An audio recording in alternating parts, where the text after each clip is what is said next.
आप देख रहे हैं आजाद बोल इंडिया का हेडलाइंस शो। आज है 18 अप्रैल 2025। मैं हूं आदिल खान आजाद।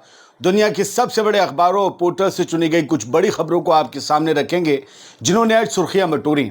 इस शो में आज आप देखेंगे यमन पर अमेरिकी हमले में 58 की मौत, 100 से ज्यादा लोग जख्मी। हमले के बावजूद जुमे पर लाखों यमनियों ने निकाला गजा के लिए मार्च। ब्रिटेन में गिरफ्तारी के डर से इस्राएली फॉरेन मिनिस्टर के भागने की खबर। गजा के 2 मिलियन से ज्यादा लोगों पर मंडरा रहा भूख से मौत का खतरा। इजरायली मिनिस्टर बेन ग्विर बोला, एक रोटी भी नहीं जाने देंगे अंदर। गजा में नन्हे बच्चों के डिब्बे का दूध भी हुआ खत्म। उधर अस्पतालों में खून की यूनिट्स की कमी। ईरान के खिलाफ अमेरिका का पैतरा। यूरोप से पूछा, पाबंदी लगाने के बारे में क्या सोचा।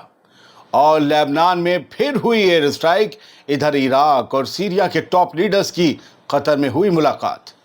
Good evening. यमन के रास ईसा पोर्ट पर अमेरिका की बड़ी एयर स्ट्राइक हुई। ये हमने आपको पिछली वीडियो में शुरुआत में बताया था। अब इसमें मरने वालों की तादाद ज्यादा बढ़ गई है। पहले 35 थी, अब 58 हो गई है।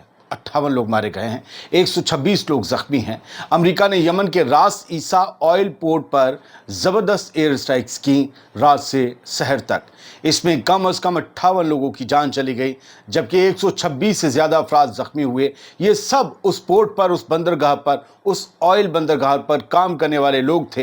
हुथीज ग्रुप से जुड़े चैनल अल मसीरा टीवी ने ये डिटेल्स हुदैदा के हेल्थ ऑफिस के हवाले से दी हैं। और ये हमला अमेरिका का अब तक का सबसे खौफनाक अटैक माना जा रहा है इस इलाके में। सोचिए, सबसे बड़ा हमला, एक साथ इतने लोगों की जान चले जाना।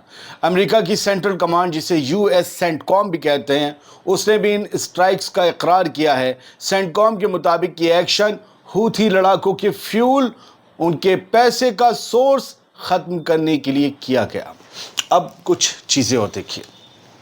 आज सारी खबरें सर डायरेक्ट होंगी।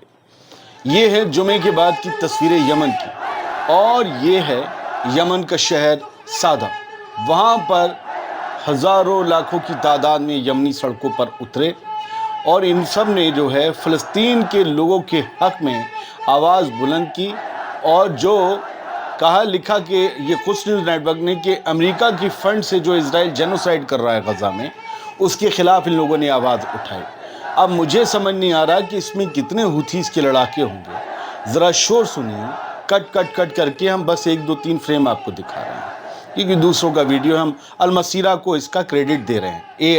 ALMASIRAH अल मसीरा, ये यमन की हुथीज़ का ही चैनल है, फिर भी हम उन्हें क्रेडिट दे रहे हैं। खैर, उनको देना भी चाहिए भाई, उनके वीडियो ले रहे हैं। तो उन्होंने ये जो है सब दिखाया कि लाखों लोग सड़कों पर उतरे और उन्होंने गजा के हक में आवाज़ बुलंद की, बावजूद इसके कि रात भर उनके शहरों पर हमले हुए हैं। कितने हूथी लड़ाके और कितने आम यमनी मैं नहीं जानता, खबर है दिखा रहा हूं।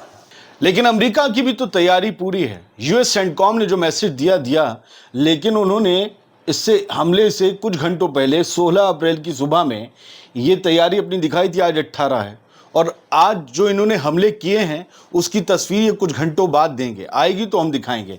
लेकिन क्या तैयारी की थी उन्होंने खुद लिखा हुआ है, 24/7, 24 घंटे सातों दिन ये तैयारी जारी है। आप देखिए, 24 घंटे सातों दिन, रात के भी नज़ारे हैं और दिन के उजाले के भी नज़ारे हैं।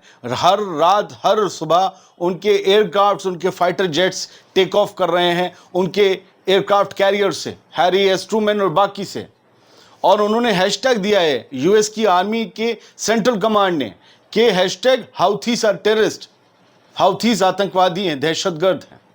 और ये 2 फोटो आप देखेंगे तो आप देखिए पहले हैरी एस ट्रूमैन के ऊपर कितने फाइटर जेट्स खड़े हुए हैं, कितने फाइटर जेट्स। ऐसे लग रहा है कि कोई बुध बाजार लगा हुआ है, उधर आलू, इधर टिंडे, उधर बैगन, उधर लौकी। इतने ये एयरक्राफ्ट कैरियर होता है सर। और इसके आसपास स्ट्राइक ग्रुप चलता है, उसमें 5 से 7 जहाज होते हैं जो डिस्ट्रॉय शिप होते हैं और वॉरशिप होते हैं, जो हमले करते हैं और इसकी हिफाजत भी करते हैं, क्योंकि इस पे इतना बड़ा माल ज़ख़ीरा चल रहा है फाइटर जेट्स का। तो एक पूरा स्ट्राइक ग्रुप आता है जब एक एयरक्राफ्ट कैरियर कहीं भेजा जाता है, तो वो अकेले नहीं आता है। तो ये जैसे दूल्हा बारात, तो ये और ये दूसरा फोटो रात का देख रहे हैं आप, बम, मिसाइलें, क्या क्या इनके पास, ये सारी चीज़ें यमन के ऊपर गिराई जा रही हैं। इनकी ये तैयारी है। यमन के खिलाफ पूरी एक जंग की तैयारी है। हमने आपसे पहले भी कहा था ग्राउंड अटैक भी हो सकता है, उसकी भी एक तैयारी है। सर बढ़ते हैं आगे, गज़ा का रुख करते हैं। मिलिट्री एयरफोर्स जो है, आईडीएफ की जो एयरफोर्स है, उसने कहा है कि हमने करीबन 40 टारगेट हिट किए हैं गज़ा में पिछले एक दिन में। 40 जगह हमने बमबारी की है, बम गिराए हैं, मिसाइल दागी है। और ये सिर्फ एयरफोर्स कह रही है। ग्राउंड फोर्सेस ने क्या ऑपरेशन चलाए हैं, नोबडी नोज। बहुत कम जिक्र आता है, लेकिन मैं आपको बता दूं लगातार इसराइल की नेवी भी ऑपरेशन कर रही है। उनके डिस्ट्रॉयर और वॉरशिप से भी मिसाइल्स दागी जा रही हैं गज़ा के ऊपर। गज़ा के समंदर के करीब खड़े हुए हैं वो जहाज़। तो 40 टारगेट एयरफोर्स ने उनके हिट किए हैं, और इन हिट किए हुए टारगेट्स पे नो डाउट औरतें और बच्चों की जान गई होगी, क्योंकि हर रोज़ हर हमले में उन्हीं की जान सबसे ज़्यादा जाती है। जबकि इनका ये कहना है कि हमने हमास के अड्डों को तहस नहस किया है। खैर, गज़ा में वॉर क्राइम्स के लिए गिरफ्तारी वारंट मांगा गया एक मिनिस्टर के लिए जो इसराइल का था, और हैरत की बात है कि ये वारंट ब्रिटेन में मांगा गया और उस वक्त वो ब्रिटेन में ही मौजूद था। तो पता चला कि इजरायली विदेश मंत्री ब्रिटेन से भाग गया। जैसे ही उसके खिलाफ गिरफ्तारी वारंट मांगा गया, भाग गया। द न्यू अरब की हेडलाइन ये कह रही है। Global legal action network Britain का है, इसे शॉर्ट फॉर्म में ग्लान कहते हैं, और हिंद रजब फाउंडेशन यानी HRF ने बुध के दिन लंदन की एक अदालत में इजरायली फॉरेन मिनिस्टर के खिलाफ याचिका दायर की और उनके खिलाफ मांगा था गिरफ्तारी वारंट। और पता चला कि भाई साहब जुमेरात को भाग लिए। हालांकि मैंने इस रिपोर्ट को पढ़ा और कुछ रिपोर्ट्स को भी पढ़ा, तो पता चला कि वो एक निजी दौरे पर गया हुआ है, एक पर्सनल दौरे पर गया हुआ है, कोई सरकारी ऑफिशियल विजिट नहीं है। लेकिन वो वहां जाकर इस निजी दौरे पर ब्रिटेन के डिफेंस मिनिस्टर से मिलता है, फॉरेन मिनिस्टर से, बाकी लोगों से भी मिलता है। जो इजरायली फॉरेन मिनिस्टर है, गिदियॉन सार इसका नाम है, इनकी आप फोटो देख रहे हैं, गिदियॉन सार को। तो ये जो है बंदा भाग गया, लेकिन कहा जा रहा है सैटरडे तक वहीं रुकेगा।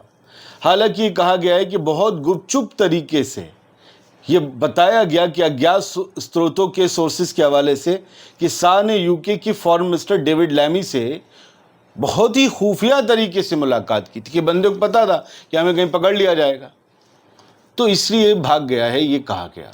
सर, इतमार बेन-गुविर एक कट्टरपंथी नेता है, कट्टरपंथी मिनिस्टर है, इंतहा पसंद है, इस पर बहुत से इल्ज़ामात हैं इसकी हिस्ट्री में।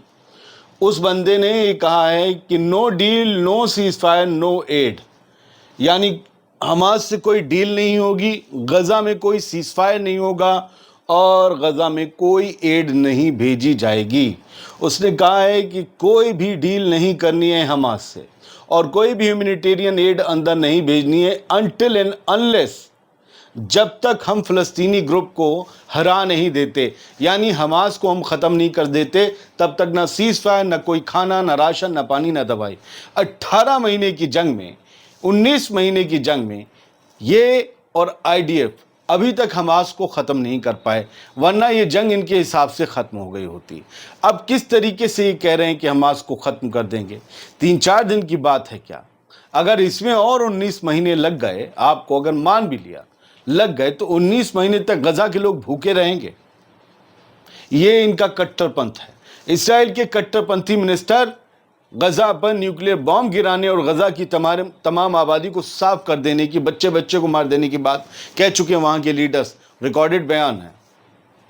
और इन लोगों की वजह से झाड़ भी लगी है कई बार, फिर भी इनके बयानात रुक नहीं रहे। अब कुछ न्यूज़ नेटवर्क जो वेब पोर्टल है उसके हवाले से खबर देखिए। जर्नलिस्ट हानी महमूद हैं, इनका स्क्रीनशॉट दिखा रहा हूँ, अल जज़ीरा का वीडियो नहीं दिखा सकता। हानी महमूद गज़ा की सड़कों पर खड़े हुए रिपोर्टिंग कर रहे हैं और बता रहे हैं कि इसराइल का ये जो हमला है ये दरअसल भूख की एक जंग है जो गज़ा के लोगों पर थोप दी गई है, और यहाँ बच्चों और न्यू बॉर्न बेबी, जो नेसेंट बेबीज़ हैं, बिल्कुल नवजात हैं, उन तक पर सज़ा, उन सबको सज़ा दी जा रही है। बेबी फार्मूला का, बच्चों के दूध का, बच्चों की दवाइयों का बहुत बड़ा मसला हो गया है, शॉर्टेज हो गई है। सोचिए, जो बच्चे खिचड़ी खा सकते हैं, रोटी सूखी मिल जाए खा सकते हैं, पत्ते फल खा सकते हैं, वो खा लेंगे। जो बच्चे टोटली सिर्फ दूध पीते हैं और कुछ नहीं खा सकते, उनके लिए मुसीबत जानलेवा खड़ी हो गई है। मैं गज़ा के रिपोर्टर्स के हवाले से ही हमेशा खबरें पढ़ता और देता हूँ। बहुत से लोग मुझसे कहते हैं आपको नहीं पता है आज 18 फौजी इसराइल के मर गए। तुम्हें मुबारक, तुम जिसे देखते हो वो गिनती करके रख के आया होगा, झूठा मक्कार आदमी। कि उनसे सीखना, मैंने नहीं सीखना उनसे यार। मैं गज़ा उनका कोई मुंह से बोल दूंगा, अभी उनका खड़ा है कोई गज़ा में। गज़ा के रिपोर्टर गज़ा की सच्चाई बताएंगे ना। वो तो जाहिल लोगों को खुश करने के लिए, उन्हें पता है कि ये मौत पर खुश होंगे इसलिए खुशी वाली न्यूज़ देते हैं। मैं उन्हें जाहिल कहता हूं जो किसी की मौत पर खुश हों। आपको अशरफुल मखलूक़ात बनाया उसने अपनी आंखें और जहन खोलने के लिए, और आप लोग झूठों के पीछे चल दे रहे हैं। और नाम थोड़ा सा इधर उधर हो तो बहुत जल्दी यकीन करते हो, ईमान ले आते हैं भाई लोग। लेकिन ठीक है, हमसे प्यार करने वाले बहुत हैं, जानते हैं कि हम फैक्ट के साथ न्यूज़ दे रहे हैं। अल्लाह जानता है हमारे उसके बीच है। मैं ज़बरदस्ती न किसी को मार सकता हूँ न जिला सकता हूँ। ठीक, खबर दूंगा सर। अगली खबर ये है कि कुछ न्यूज़ नेटवर्क के हवाले से देता हूँ कि UNRWA ने कहा है कि अर्जेंट नीड है ब्लड की। खून की कमी हो गई अस्पतालों में, बुरी तरीके से कमी हो गई है। जो कत्ल गारत चल रहा है उसमें इतने लोग ज़ख्मी हो रहे हैं कि खून अब ब्लड बैंक्स में नहीं रहा है, ये कहा गया है। आप से बच्चों का दूध, खून, हर एक चीज़ की कमी है। ठीक है, मैं आपको अब लिए चल रहा हूँ आगे, और ये है एक वीडियो ईरान का। इन्होंने जो है विस्ग्राद 24 ने दिया है, और ये आयतुल्लाह खामेनी का वीडियो है। मैं इसको स्टिल करके आपको सुना देता हूँ, वो इसमें क्या कह रहे हैं और ताज़ा हालात हैं। वो ये कहते हैं, और बिना नाम लिए अमेरिका का, वो कह रहे हैं कि वो पहले तो हमसे कहेंगे कि हम अपना परमाणु प्रोग्राम, अपना न्यूक्लियर प्रोग्राम बंद कर दें, हम उस पर राज़ी हो जाएंगे, लेकिन हम इसे ख़त्म नहीं करेंगे। फिर वो हमसे कहेंगे कि हम मिसाइल प्रोग्राम छोड़ दें, और अगर हम उस पर भी राज़ी हो गए तो वो हमसे कहेंगे कि हम हमास, हिजबुल्लाह और फ़लस्तीन को अपना सपोर्ट देना छोड़ दें, और अगर हम उस पर भी राज़ी हो गए तो वो हमें ह्यूमन राइट्स, मानवाधिकार और फिर धर्म को, मज़हब को हुकूमत से, स्टेट से अलग करने की बातें बताएंगे, और कहेंगे कि हुकूमत और मज़हब को अलग अलग करिए। वो हमें नहीं छोड़ेंगे, और ना ही कभी आगे छोड़ेंगे, और ना अब वो हमें छोड़ रहे हैं। यानी वो किसी न किसी तरह हमारे पीछे पड़े रहेंगे, ये आयतुल्लाह खामेनी कह रहे हैं। अमेरिका ने यूरोप को थोड़ा उकसाया है। रूबियो जो हैं फॉरेन सेक्रेटरी हैं अमेरिका के विदेश मंत्री, वो ये कह रहे हैं, मार्को रूबियो, कि अब यूरोपीय यूनियन को फैसला करना होगा कि क्या वो ईरान पर मुमकिन सैंक्शंस लगाने के बारे में कुछ सोच रहे हैं या नहीं। लगाएंगे पाबंदियां ईरान पर नहीं। अगर ईरान का न्यूक्लियर प्रोग्राम के बारे में हमें पता चलता है कि उसने बंद नहीं किया है, तो फिर समझ लीजिए कि यूरोप को पाबंदियां लगानी होगी, और वो कैसे लगानी है इसके बारे में वो खुद फैसला कर लें। लेबनान में फिर से इजरायली एयर स्ट्राइक्स हुई हैं, और इसमें एक शख्स जो है उसकी जान गई है। सिदोन के करीब ये एयर स्ट्राइक्स हुई हैं। बहुत ही ख़तरनाक मंजर था। जहां भी चाहता है, एक जुमे के दिन एक गाड़ी को फिर से इसराइल ने निशाना बनाया। जहां वो चाहता है वहां वो हमला कर देता है, और ये सिदोन के पास गाड़ी पर हमला होने से एक शख्स की मौत हो गई। मैंने उस गाड़ी की शक्ल देखी तो वो गाड़ी लग ही नहीं रही थी। खैर, इराक और सीरिया के लीडर्स ने कतर में मुलाकात की है, और ये एक बहुत बड़ी अहम मुलाकात मानी जा रही है। और इस दौरान इराक के जो प्राइम मिनिस्टर हैं मिस्टर सुदानी, शिया अल सुदानी, उन्होंने बात अलावी सीरियंस हैं, अलावी फ़िरके से आते हैं, उनकी जो किलिंग, सैकड़ों अलावियों को जो कत्ल किया गया पिछले महीने, और स्टेट फोर्सेस पर वो इल्ज़ाम है, तो उसके बारे में भी उनका भी मुद्दा उठाया, और ये कहा कि इस तरीके की हरकतें या इस तरीके के इंसिडेंट्स अमन व अमान को ख़राब करते हैं। इस बारे में सीरिया को आगे ज़रा और सीरियसली सोचना होगा। तो अहमद अल-शरा ने भी उनसे इस दौरान काफ़ी बातें की। फ़िलहाल दोनों लोग बायलैटरल टॉक्स कर रहे थे, कैसे अपने अपने मुल्क के ताल्लुकात सुधारें। हाँ, मैं बता दूँ, शिया अल सुदानी या इराक की हुकूमत ईरान के बेहद करीब है, और अहमद अल-शरा ईरान के करीबी बशर अल-असद को हटाकर हुकूमत में आए हैं। बहुत बहुत शुक्रिया। सलामत रहिए, खुश रहिए।